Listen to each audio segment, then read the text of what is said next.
So this video is long overdue. I definitely should have made a video on Crystal Beasts a long time ago. And since a new fusion monster just got released to the archetype, I decided it's better late than never. So just before we go through my list, I just want to mention that my list is entirely based around Rainbow Dragon, which isn't a very competitive card, nor is the deck or archetype it's based around, so I would not be playing this deck if you're trying to get to King of Games. This is purely going to be a fun deck for those that want to try out the new Rainbow Overdragon. Alright, so this deck has two boss monsters. Rainbow Overdragon is a fusion monster that can be special summoned by tributing one ultimate crystal monster. In this case, that is Rainbow Dragon. Once per turn, you can banish one Crystal Beast monster from your graveyard to gain its attack until the end phase.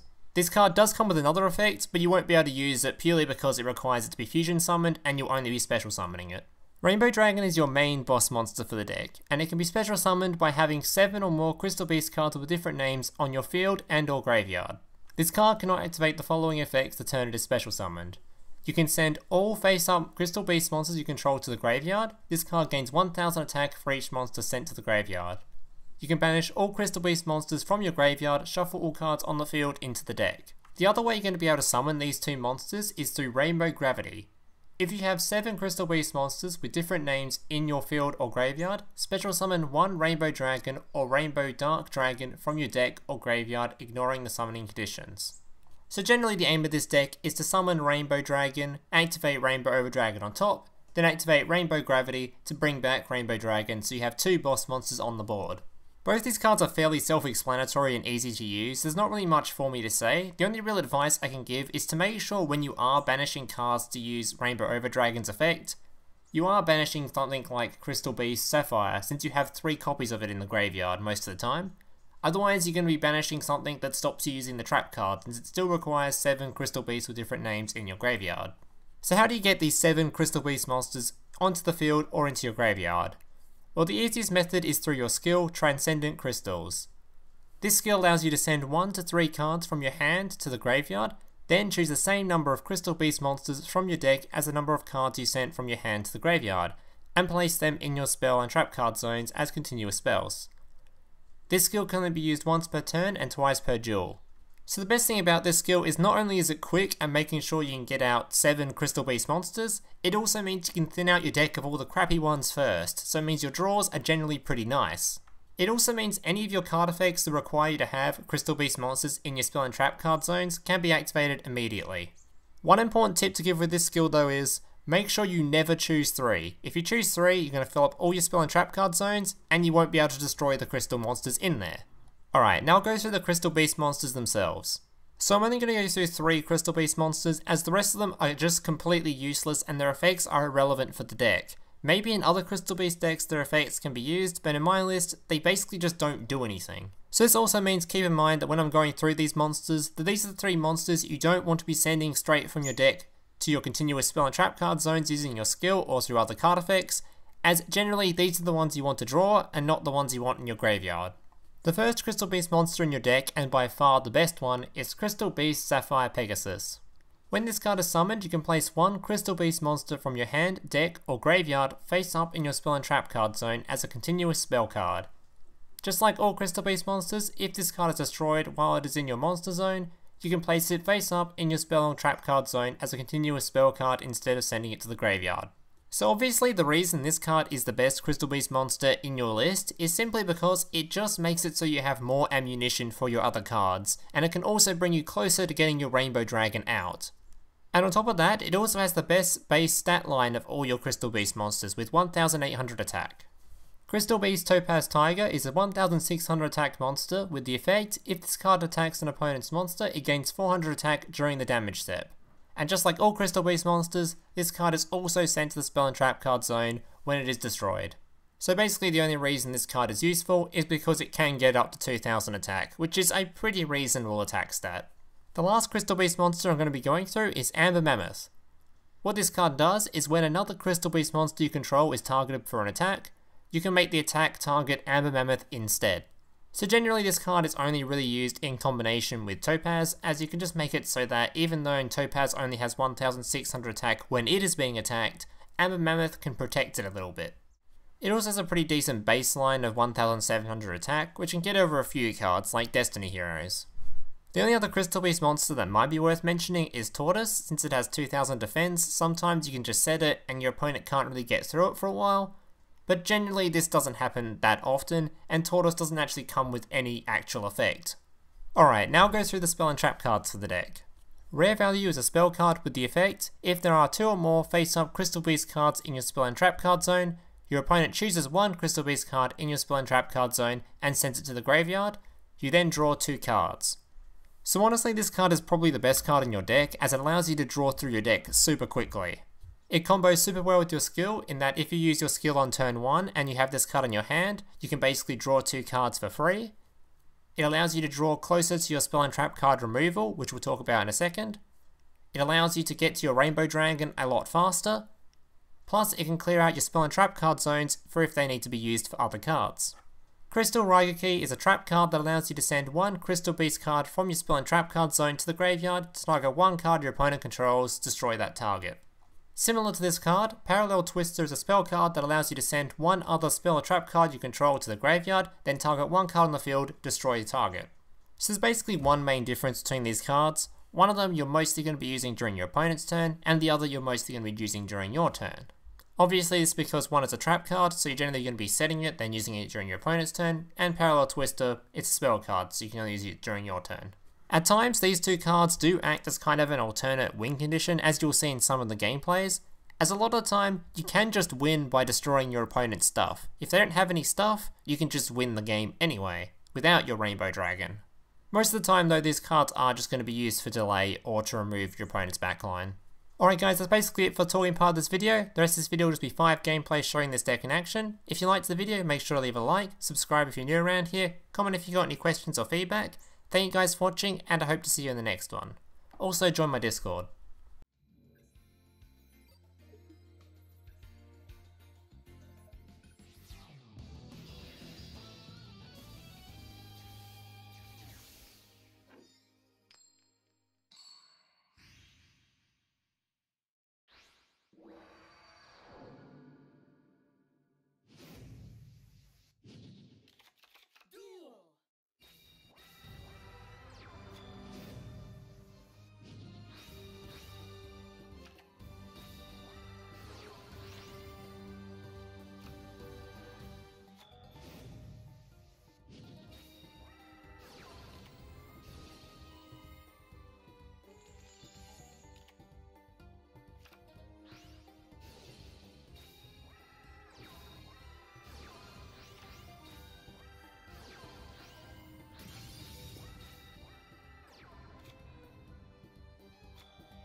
Hey, big brother, can I watch SpongeBob? Shut up, Mokuba. I'm busy flagging YouTube videos to compensate for the fact that I have an extremely small penis. Oh.